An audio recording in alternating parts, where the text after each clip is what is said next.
иунскиот самит на Европската унија, кога Македонија не беше спомната, односно не беше разгледана препораката на Европската комисија за почеток на преговори за членство, во Македонија се отвори дебата дали Европската унија ја сака Македонија или Македонија не заслужува да биде дел од Европската унија.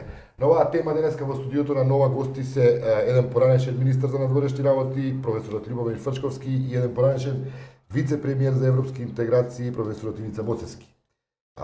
Боцевски, вие имавте на колумна неодамна објавена во Нова Македонија, во која, ако може да интерпретирам, да парафразирам, сугерирате да се почека и дека нема што да се брза со членство во Европската унија по цена на компромис со Грција, бидејќи Европската унија е некое друштво во кое се штитат националните интереси, а не клуб кој работи во полза на вредностите.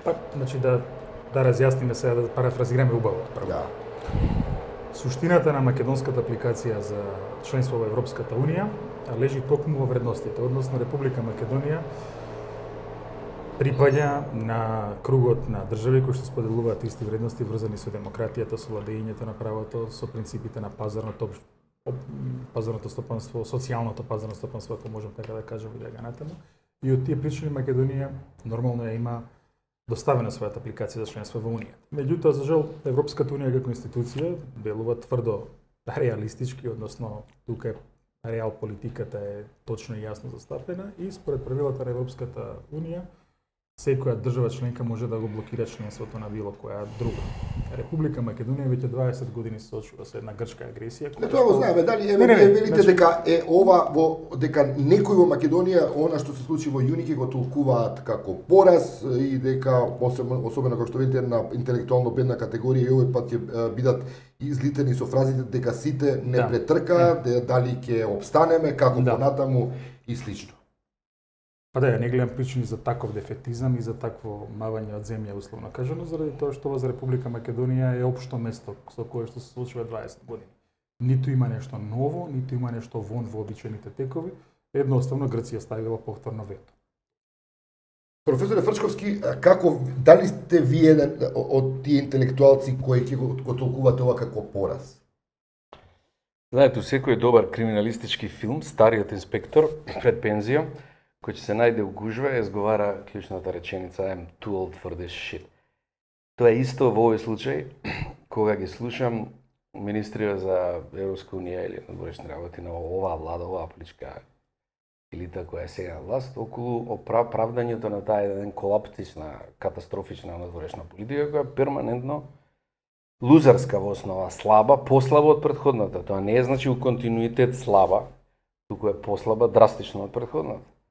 Бидејќи од една страна таа е политика, една тврда внатрешна политика у Бечви, која е облечена у токсидо и треба да глуми надворешна политика, второ не учи, туку мисли дека треба да биде дисконтинуитет со можеби најдобрата транзициона македонска политика, тоа беше надворешната политика на Глигоров.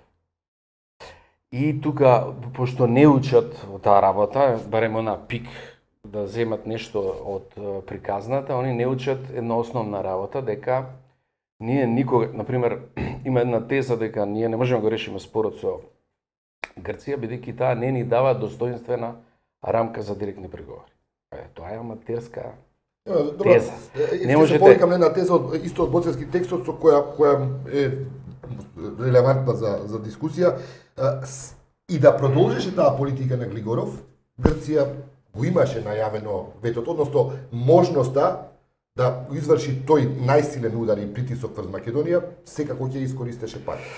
И одлучи таа политика да се примени. Тоа е хипотетично прашање, не знам како би одговорила него. Меѓутоа, структурално е различна политиката.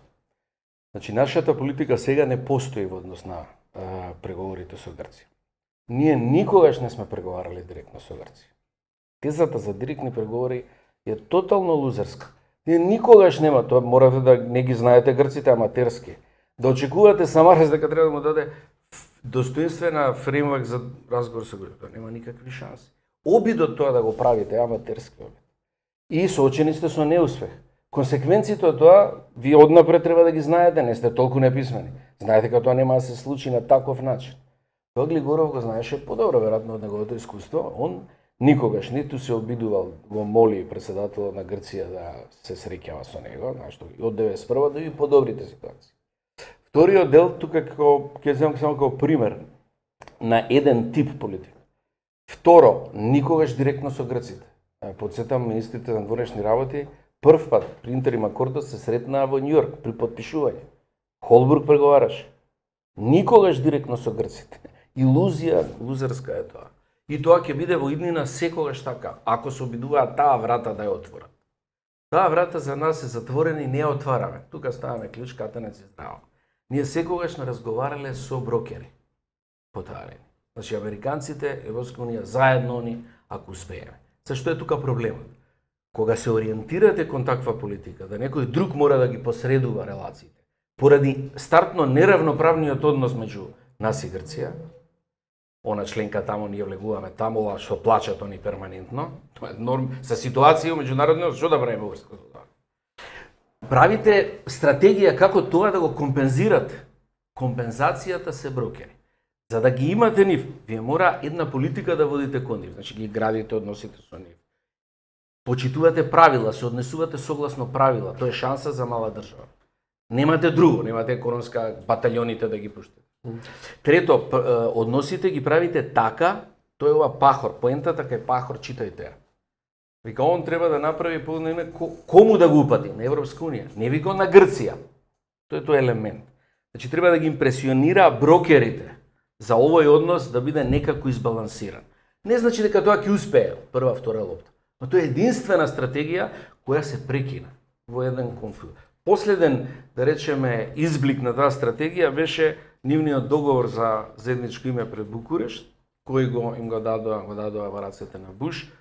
Тоа не успеа, меѓутоа тоа беше една прилично изодена работа, тогаш можеше и претходно тоа. Боцевски, вие сугерирате, односно повикувате да не влегуваме во дефетистичка една варијанта, окей, добро, но сепак морам да ви кажам дека и мојот личен впечаток е дека текстот ви завршува прилично дефетистички, оваа колумна која напишете во Нова Македонија, бидејќи велите на крајот криштата може би оваа генерација нема ни да доживее Европска унија. Факт е дека имаме блокада.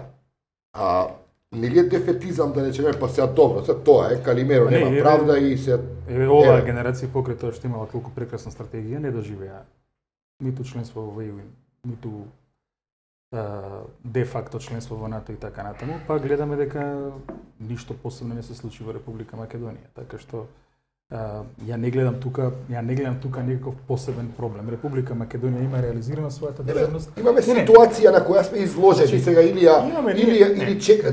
сугерирате да чекаме времето да си го реши тоа. Имаме ситуација на една грчка агресија. Тоа мора така да се нарече. Тоа не е проблем со името. Тоа е агресија кон идентитетот и агресија кон државноста. Како сакате да наречете? Прашањето е се справуваме или не? Тоа е, се справуваме ние на тоа.